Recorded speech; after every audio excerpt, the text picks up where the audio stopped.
Hello,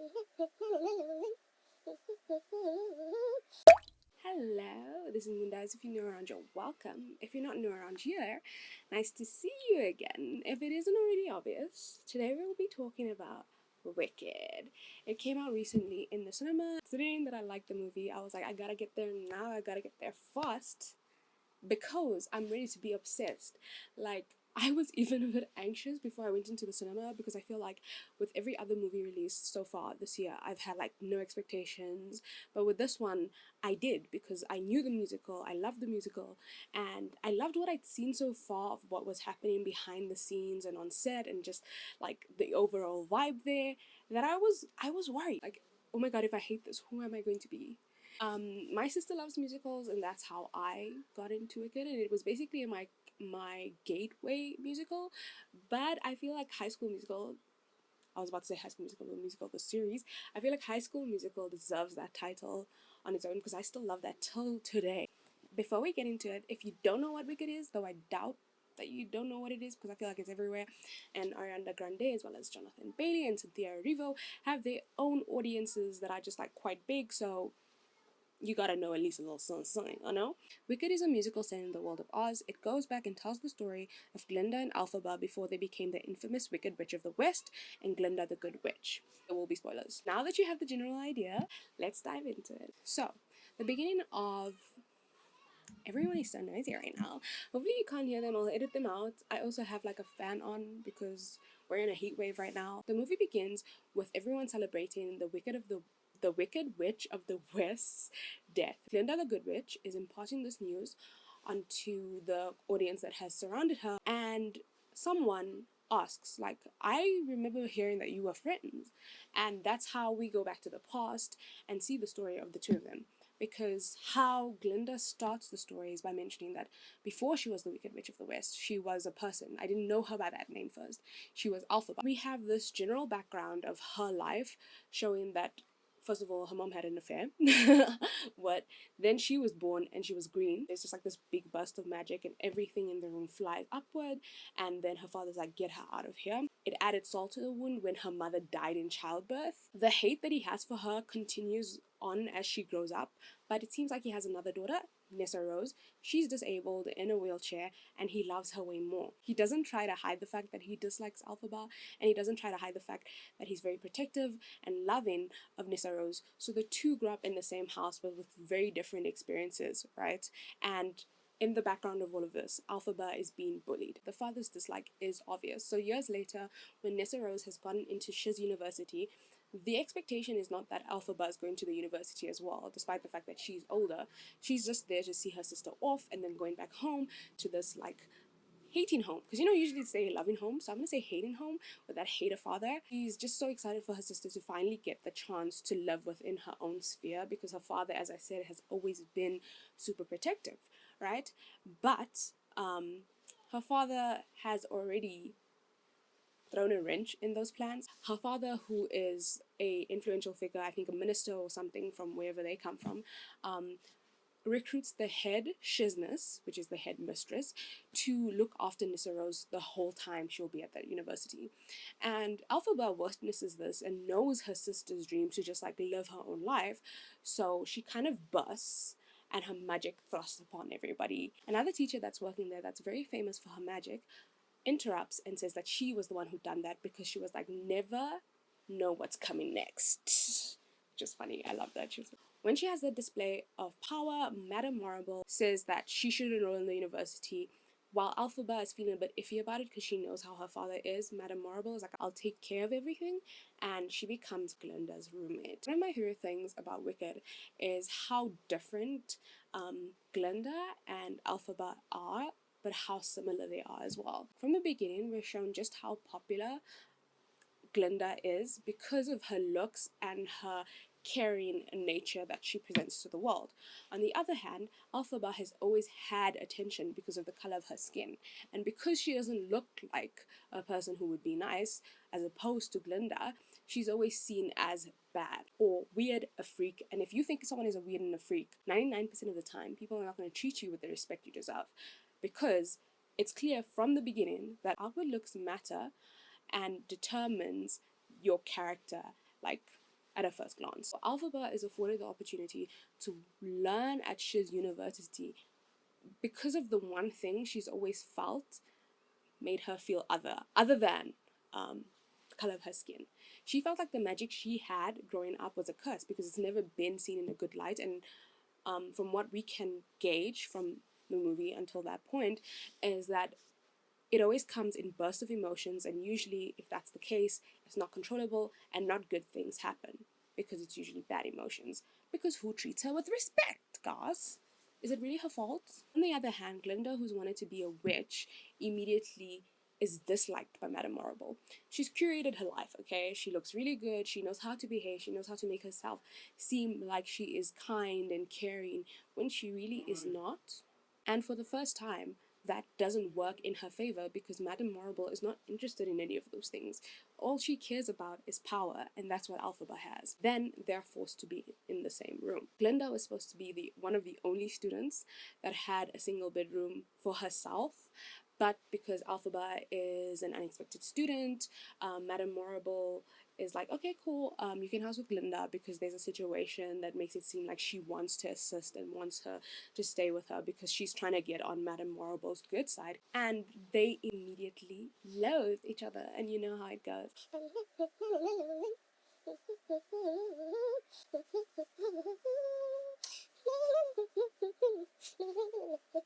Whilst Glinda's dislike is fueled by partly her jealousy of elphaba because she has not only entered into the university by chance, but she's also gotten a chance to learn under Madame Morrible, who outright said, no, you're not good enough for me. Elphaba's dislike or loathing for Glinda comes from the place that she is the only one who seems to see how self-centered, selfish, and all other selves, you know, the bad kind, she is. I think part of elphaba's dislike for Glinda maybe, and I say this very cautionary, slightly fueled by jealousy as well, because she basically has this life that she could never have.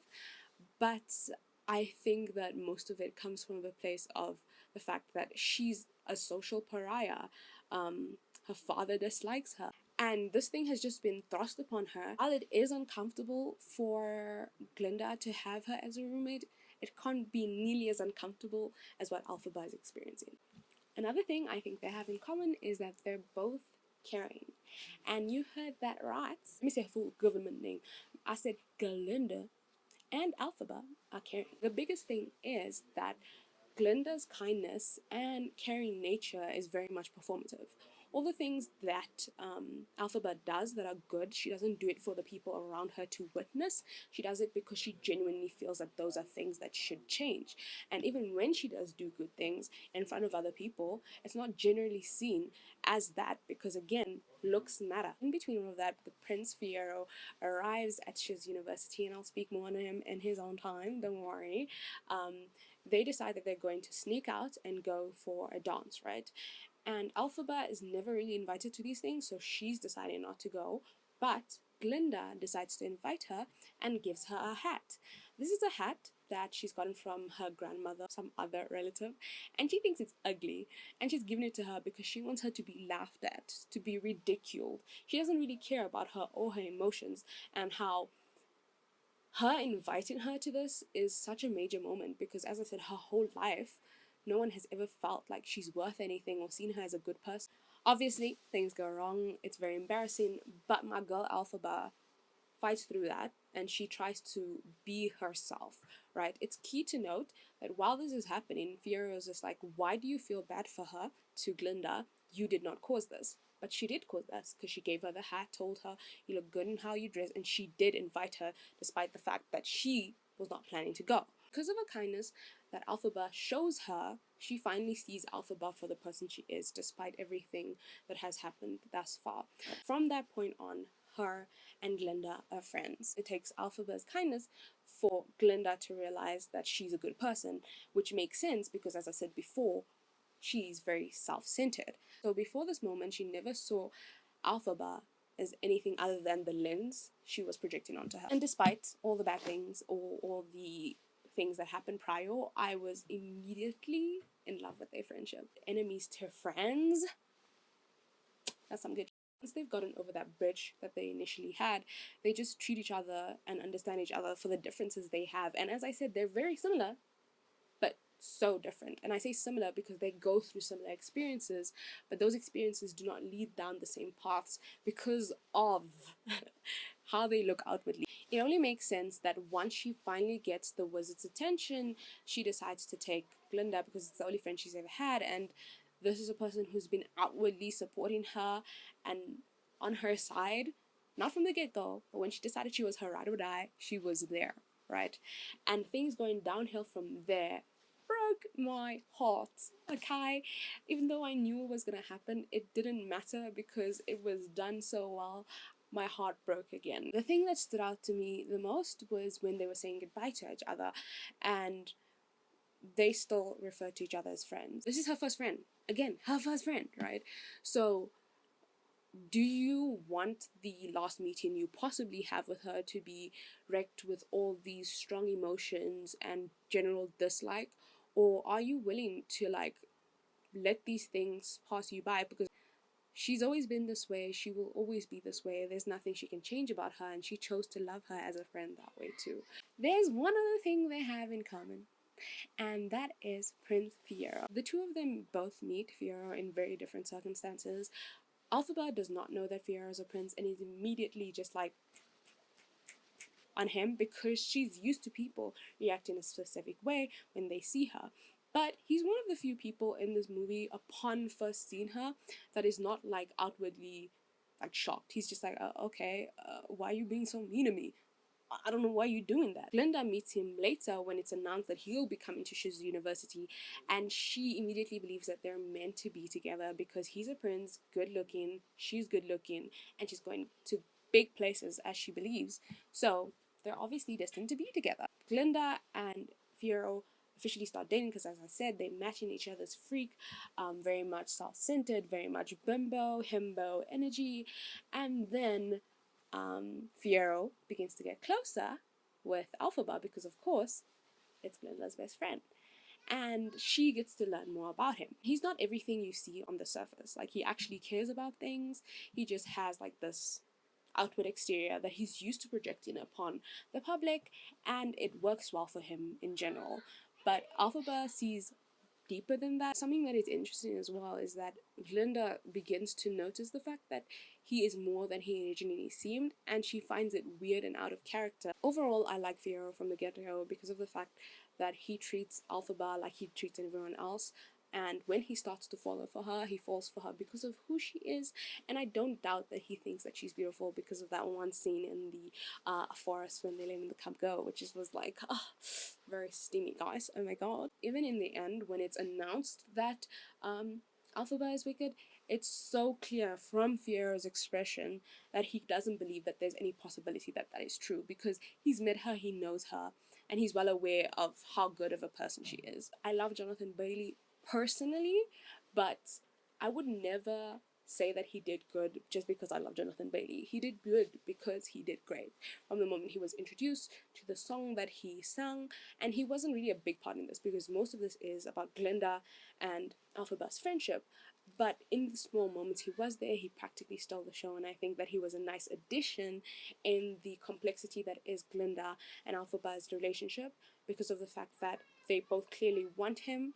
And I know it feels cheap, but in this regard, it's very different, because there's so much more happening in the background. Now, to speak about everyone else, as I mentioned, she has a sister called Nessarose. Nessarose does not have my stamp of approval as yet, because from the moment that you meet her, her dad loves her more. I do want to say that I understand where this is coming from, considering the fact that she's never had a life of normalcy.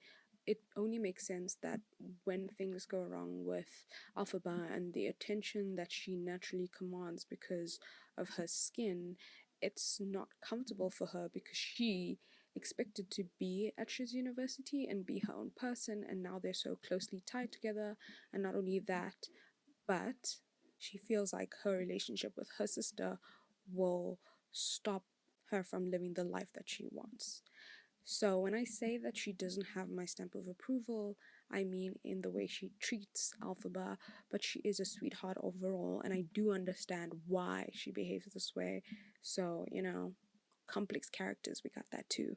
Nessarose is with Bok, who from the get-go likes Glinda, but he treats her with kindness because he treats her like he would anyone else. The only person he's stumbling over his feet for is Glinda, because he's like, that girl is beautiful and I love her and I want to marry her.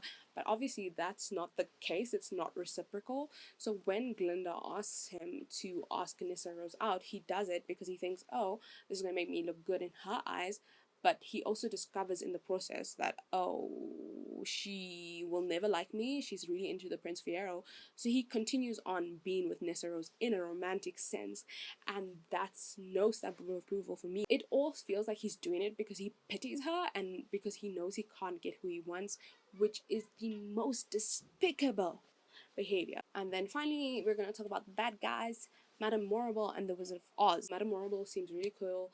She is like this parental figure in elphaba's life that she never had, and she treats her with kindness and seems to not care about her looks. So it wasn't only Fiyero, it was also Madame Morrible. From the get-go, I had an inkling that she wasn't good even the first time I watched the musical, but you really want to believe it because of the fact that her presence is so good for elphaba. So when she turns evil, even if you felt like you knew it, it's still pretty terrible because of how she executes it. Madame Morrible being evil, a shock, yes. But the most grating thing, and this is something that happens commonly across media, is that a lot of the people who are bad try to worm their way into your life, be a parental figure, and then after that backstab you, which makes me want to go and find her and show her how it's done in these streets, because you know what? Elphaba is my baby girl and I'm going.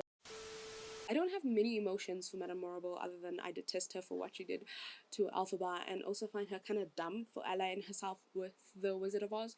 Considering the fact that she actually has magic and he doesn't, the way that she's working under him is like bombastic side eye to me. Like, I feel like you could have done better. I'm also well aware of the fact that the Wizard of Oz is sort of like, at this point, a legend, and there's just so much lore and everything within the whole of Oz that her working under him makes sense because of the respect he has gained.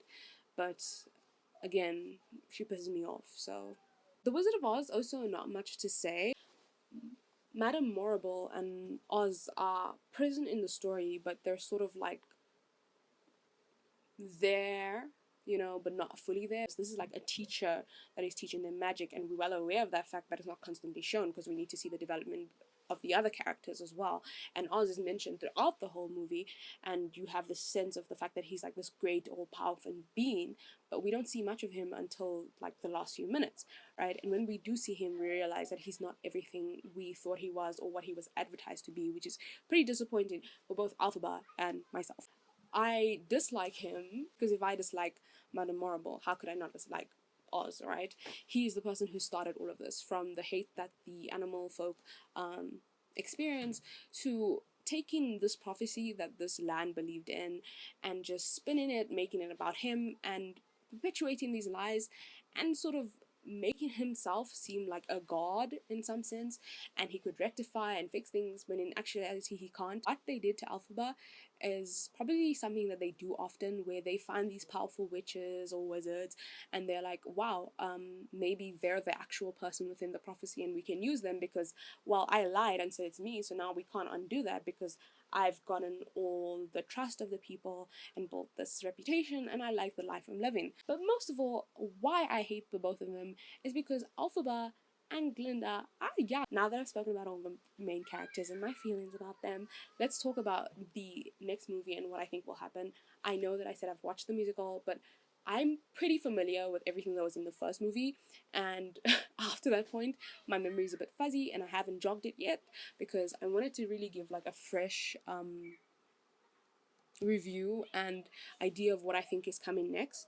So in terms of Nessarose, I said that her relationship with her sister right now, I didn't like it because I don't feel like she's on her sister's side enough, and I feel like that will just be amplified in the next movie because of the fact that in the end it seems like her dad has a heart attack, and I feel like she'll begin to blame elphaba for both her mother and her father's death and say that her father was right all along. In terms of Bok, he's not really influential, but Nessarose's family is, right?